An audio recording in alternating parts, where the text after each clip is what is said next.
로마서 8장. 이거 우리 지금 3주째 보고 있는데,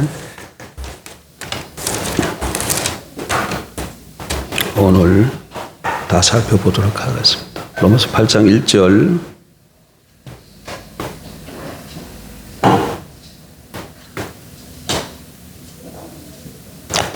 (1절부터) (4절까지) 보십시다. 그러므로 이제 그리스도 예수 안에 있는 자에게는 결코 정죄함이 없나니 이는 그리스도 예수 안에 있는 생명의 성령의 법이 죄와 사망의 법에서 너를 해방하였습니다. 율법이 육신으로 말미암아 연약하여 할 수 없는 그것을 하나님은 하시나니 곧 죄로 말미암아 자기 아들을 죄 있는 육신의 모양으로 보내어 육신의 죄를 정하사 육신을 따르지 않고 그 영을 따라 행하는 우리에게 율법의 요구가 이루어지게 하려 하심이니라. 아멘. 우리가 2절 말씀까지 살펴봤죠. 기억나십니까? 다시 한번 잠깐 돌이켜보면 하나님께서 우리에게 주신 복을 이렇게 좀 살펴보면 굉장히 많죠. 뭐 일단 우리가 하나님을 알게 되었다는 것, 그리고 하나님의 자녀가 되었다는 것, 이거 하나만 생각해도 충분히 너무나도 감사한 일입니다. 근데 특별히 오늘 우리가 로마서 8장부터 로마서 8장 너무 중요합니다, 여러분. 어떤 분이 이런 말을 했죠. 성경 전체를 반지에 비유한다면 로마서 8장은 반지에 있는 무엇과 같다고요? 보석과 같아요. 반지 보면 보석 있잖아요. 그 부분이 무엇에 해당한다는 거예요? 로마서 8장에 해당한다는 거예요. 로마서 8장. 그러니까 이 8장이 얼마나 중요한 걸 잘 가르쳐주는 말씀이죠. 근데 그래서 8장을 좀 다 살펴보면 좋은데 우리 지금 1절부터 4절까지 살펴보고 있는 거예요. 로마서 8장에 보게 되면 하나님께서 우리를 얼마나 사랑하는지, 우리에게 얼마나 큰 은혜를 베푸셨는지 너무나도 정확하게 잘 기록해 주고 있습니다. 1절부터 4절까지만 봐도 우리가 그리스도 안에 있는 자에게 하나님이 어떤 복을 베푸시는가를 알 수 있죠. 세 가지 복을 말씀하고 있잖아요. 첫째로 어떤 복이 우리에게 주어졌습니까? 1절 보니까 그러므로 이제 그리스도 예수 안에 있는 자에게는 결코 정죄함이 없나니, 그러니까 그리스도 예수 안에 있는 자에는 뭐가 없어요? 정죄함이 없다. 정죄함이 없다. 예. 이 말씀이 의미하는 바가 여러분에게 비춰지길 주의 이름으로 축복합니다. 우리가 뭐 잘나고 우리가 무슨 선을 행하고 우리가 하나님 앞에 이런저런 일들을 했기 때문에 정죄함이 없는 게 아니에요. 다만 어디 안에 거하기 때문에 우리가 그리스도 예수 안에 있다는 이 사실 하나로 말미암아 정죄함이 없는 겁니다. 그러면 그리스도 밖에 있는 자에게는 뭐가 있다는 거예요? 정죄가 있다는 거예요. 아직도 예수 그리스도를 알지 못해서 세상 가운데 살아가는 이방인들 보게 되면 우리보다 뛰어난 사람도 많고 잘난 사람도 많고 뭐 우리가 상상할 수 없는 것들을 가지고 권세를 가지고 부를 누리는 사람들이 많죠. 이렇게 보면 우리가 부러우는 사람들도 많이 있어요. 그럼에도 불구하고 우리가 이 영적인 관점에서 보게 되면 그들은 그리스도 밖에 있는 자들이기 때문에 그들에게는 뭐가 있어요? 정죄함이 있고 주님 오시기는 그날까지 주 안으로 들어오지 아니하면 그들은 심판대 앞에 서게 될 줄 압니다. 심판대 앞에 서야 됩니다. 그리고 그 심판의 결과로 무슨 결과가 기다리고 있을까요? 영원한 형벌인 지옥의 불못이 그들 앞에 놓이게 될 것입니다. 그러나 우리는 어떻게 됐다는 게 지금 우리 자신들을 보게 되면 보잘것없을 수도 있어요. 하루하루 살아가는 게 너무 힘들 수도 있고, 그럼에도 불구하고 우리가 예수 그리스도를 나의 주 그리스도를 믿고 영접했다는 이 한 가지 사실 때문에 하나님께서 그리스도 안에 우리를 두셨고, 그러므로 우리는 그 정죄로부터 벗어난 줄 압니다. 우리 앞에는 뭐가 없다? 정죄함이 없다. 정죄함이 없다. 기억하십시오. 근데 마귀는 자꾸 우리를 넘어뜨리려고 해. 자꾸 강조하고. 그래서 자꾸 성경이 말하는 것을 보지 못하게 하고 자꾸 뭘 보게 하게 합니까? 시선을 자기에게로 자기 얘기로 너 좀 봐라, 너 좀 봐. 예. 그런 마귀의 속삭임에 속아 넘어가지 마길 주의 이름으로 축복합니다. 두 번째로 그리스도 예수 안에 있는 자에게는 어떤 복이 있습니까? 어떤 복을 받았을까요? 첫 번째는 정죄함이 없다. 두 번째는 우리는 죄와 사망의 법에서 해방되었습니다. 2절 보십시다. 이는 그리스도 예수 안에 있는 생명의 성령의 법이 죄와 사망의 법에서 너를 해방하였습니다. 예. 죄와 사망의 법에서부터 해방했다고 성경이 정확하게 말씀합니다. 여기 보니까 두 가지 원리가 나오죠. 생명의 성령의 법이 있고 또 하나는 죄와 사망의 법이 있어요. 로마서 7장에서는 영의 새로운 것과 율법 조문의 묵은 것이라고 이렇게 대조하고 있습니다. 어쨌든 우리가 예수 그리스도 안에 있는 자에게는 안에 있는 자들은 죄와 사망으로부터 해방되었습니다. 그럼 우리는 어디 아래 있다는 거예요? 생명의 성령의 법 아래 있는 거예요. 죄와 사망의 법을 다르게 표현하면 무슨 법일까요? 율법을 두고 하는 얘기입니다. 율법이 우리를 죄를 지으면 율법이 우리를 정죄하고 정죄당하면 값을 지불하는데 뭔 값을 지불해요? 사망으로 값을 지불하잖아요. 그래서 죄와 사망의 법이다. 이것은 율법의 다른 말이에요. 그러니까 우리는 예수 그리스도 안에 있는 자들은 하나님의 백성들은 생명의 성령의 법 아래 살고 있지 죄와 사망의 법 아래 살고 있지 않습니다. 율법 아래 놓여 있지 않다는 거. 우리가 율법 아래 놓여 있지 않다는 거. 이게 얼마나 큰 축복인지 여러분 아십니까? 그런데 오늘날 아직도 그리스도 예수를 믿는 사람들이 아직도 율법에 묶여서 살아가는 사람들이 많아요. 이 율법에서 벗어났다 이 말은 예수 처음 믿을 때만 해당되는 말씀인 줄 압니다. 그렇지 않습니다, 여러분. 예수 그리스도 믿고 영접한 이후에 하나님의 백성이 된 이후에도 오늘 여러분 오후에 근래에 우리 성도들은 원래 작지만 근래에 그래도 몇 분 나오셨잖아요. 그분들과 함께 우리가 좀 기초를 다시 한번 돌아봐야 되지 않겠습니까? 그래서 다시 제가 간단하게 구원, 하나님 나라, 영생이 뭔가에 대해서 간단하게 좀 다시 한번 살펴보려고 그래요. 그리고 이걸 알아야 계속해서 주일 오전이나 오후 때 전할 때 알아들을 수 있겠죠. 그러니까 오후 예배 때 좀 잘 참여하십시오. 영생, 하나님께서 우리에게 영생의 복을 주셨는데 그 영생의 복을 이 땅에서 우리가 누려야 되지 않겠어요? 그런데 그걸 어떻게 누립니까? 성령의 생명의 성령의 법을 따라 행할 때 우리가 그것을 누리게 될 줄 압니다. 성경 우리에게 그렇게 가르쳐 주고 있는 것이죠. 그런데 많은 경우 사람들이 자꾸 그 성령의 법으로 들어가야 아래 놓였는데 거기서 나와서 자꾸 죄와 사망의 법으로 율법으로 들어가서 율법을 지킴으로 그것을 누리려고 하는 경우가 많다는 것이죠. 어리석은 것이죠. 죄와 사망의 법으로 율법에 들어가서 지키려고 하면 그것은 무슨 일이 되어지는가요? 주님께서 십자가에 죽으신 이 십자가의 죽음을 헛되게 만드는 사건이라는 것을 알아야 합니다. 자, 마지막으로 하나 더 살펴보십시다. 세 번째로 그리스도 안에 있는 자들은 어떤 법이 있을까? 다시 한번. 첫 번째 뭐였어요? 결코 정죄함이 없다. 두 번째는 죄와 사망의 법에서 해방되었다. 그럼 어느 법 아래 있다고요? 생명의 성령의 법 아래 있다. 세 번째로 그리스도 예수 안에 있는 우리는 어떤 복을 받았을까요? 우리에게는 율법의 요구가 다 이루어졌습니다. 3절 4절 말씀이죠. 먼저 3절 말씀 보십시다. 3절입니다. 율법이 육신으로 말미암아 연약하여 할 수 없는 그것을 하나님은 하시나니 율법이 할 수 없는 일이 있다고 했습니다. 여러분 그게 뭐겠습니까? 율법은 우리를 의롭게 할 수 없습니다. 율법은 우리를 어렵게 할 수 없어요. 예?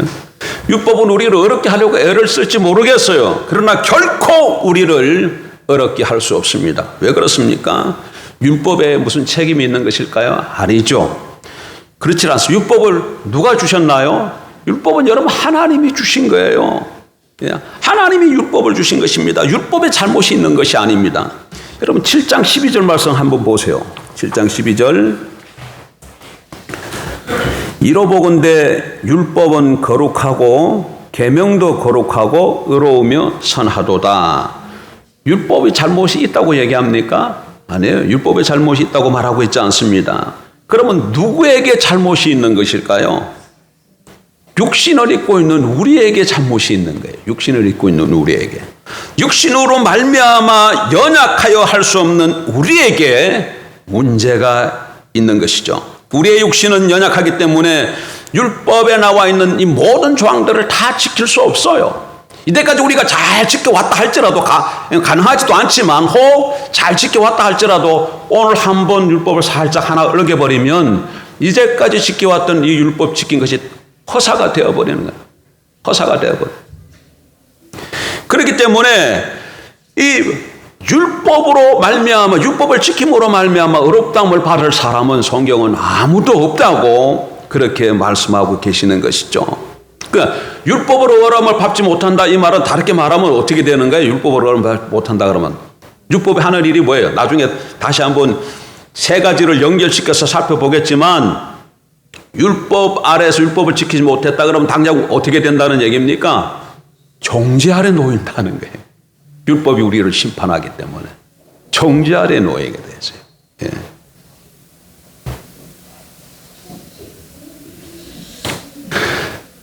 율법이 육신으로 말미암아 할 수 없는 그것, 우리를 어렵게 하는 그 일을 하나님은 그래서 하셨다고 말씀하고 계시는 것이죠. 무슨 방법을 통해서 하셨을까요? 3절 하반부에 나옵니다. 보십시다. 곧 죄로 말미암아 자기 아들을 죄 있는 육신의 모양으로 보내어 육신의 죄를 정하사. 우리가 육신으로 말미암아 연약하여 할 수 없는 그것을 하나님께서는 아시고 죄 없는 자기 아들 예수 그리스도를 죄 있는 육신의 모양으로 이 땅에 보내셔서 예수의 육신에 우리의 죄를 담당시키신 것이죠. 우리 대신에 우리가 걸머져야 될 이 죄값을 우리 대신에 모든 죄를 자기 아들 예수 그리스도에게 담당시키신 것입니다. 그리고 십자가에 못 박으셨습니다.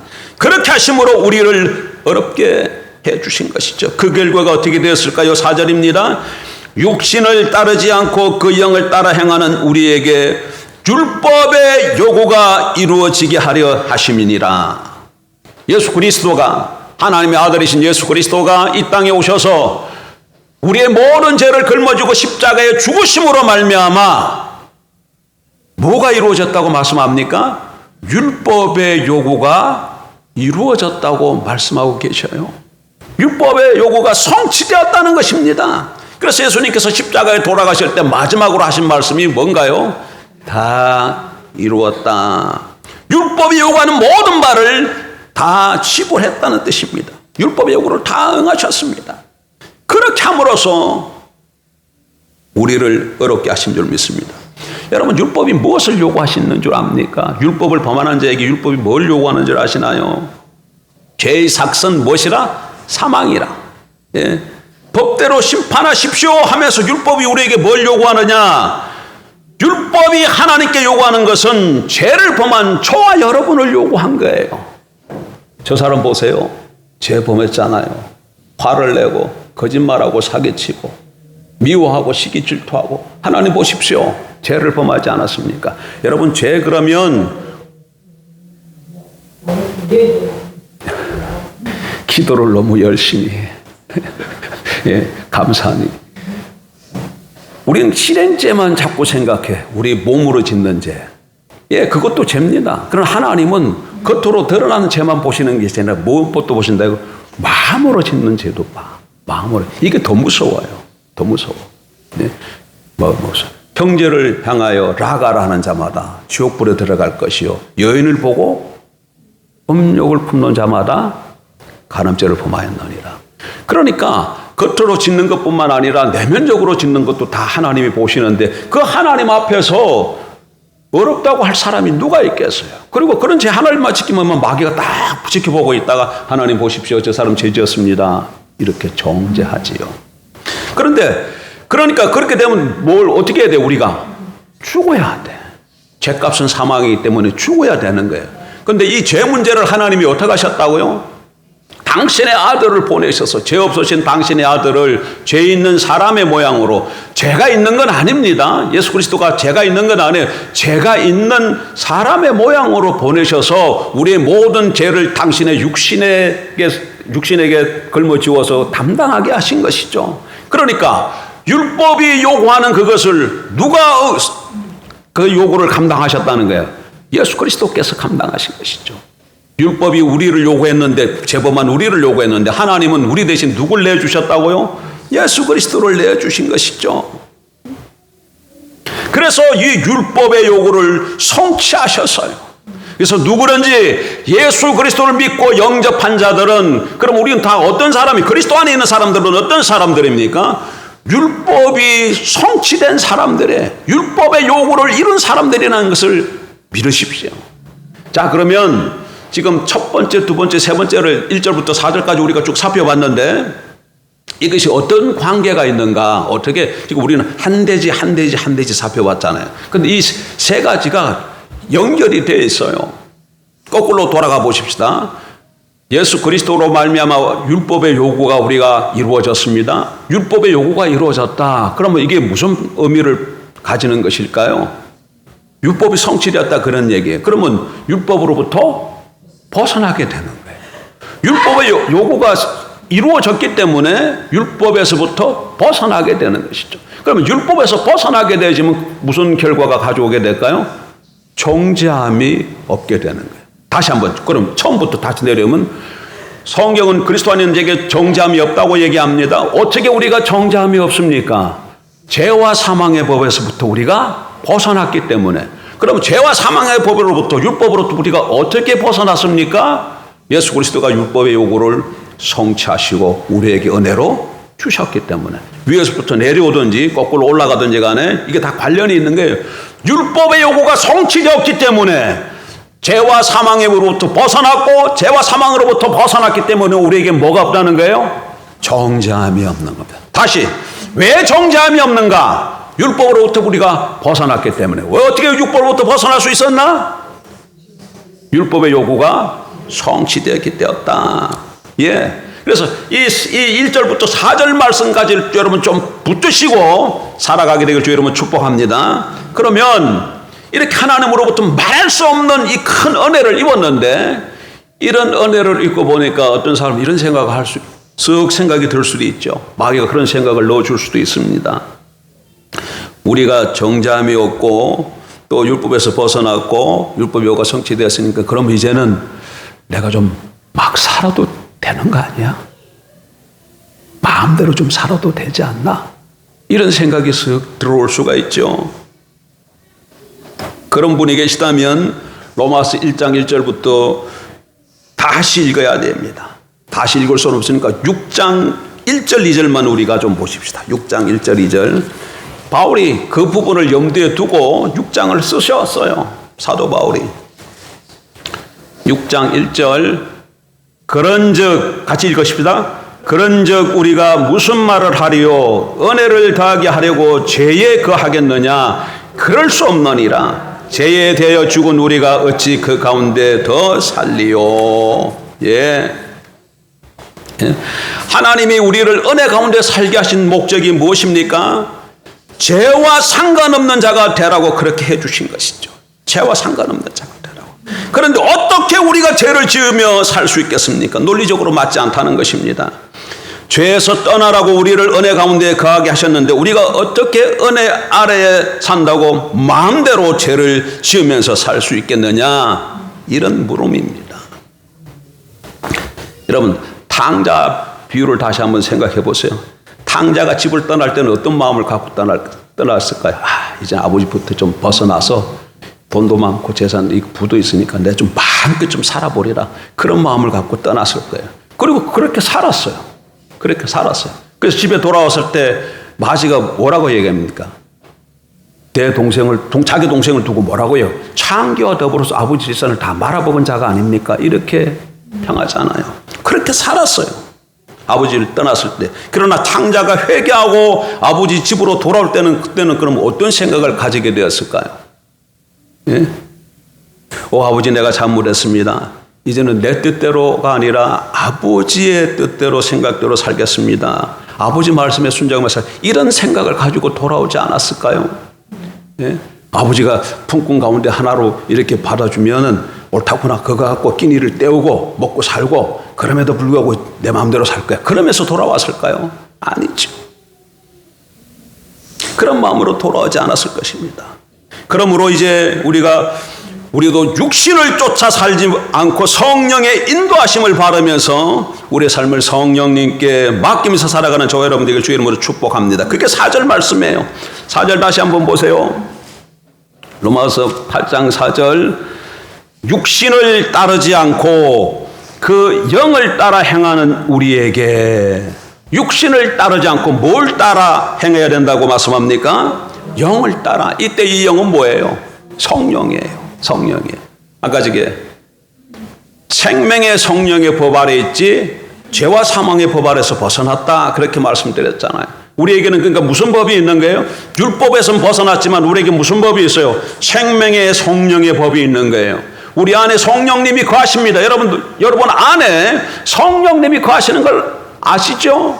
하나님이 거하십니다. 성령님 하나님이셔요. 그분이 우리 안에 거하고 계셔요. 그래서 성령의 지배를 받고 살아가는 사람들이 그리스도 안에 있는 사람들입니다. 그럼에도 불구하고 자기 안에 성령이 거하시는 것도 알지도 못하고 자기 생각대로 살아가고 있는 사람은 뭘 쫓아 살아가는 것이기에 육신을 따라 살아가는 사람들이고 8장을 계속해서 읽어보십시오. 뭐라고 말씀하시는가? 7절, 6절 육신의 생각은 사망이요 영의 생각은 생명과 평안이니라. 7절 육신의 생각은 하나님과 원수가 되냐니 이는 하나님의 법에 굴복하지 아니할 뿐 아니라 할 수도 없습니다.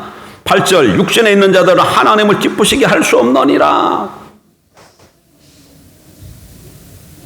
육신을 따라가게 되면은 그 마지막은 뭐라고요? 사망이라고 성경이 정확하게 얘기하고 있습니다.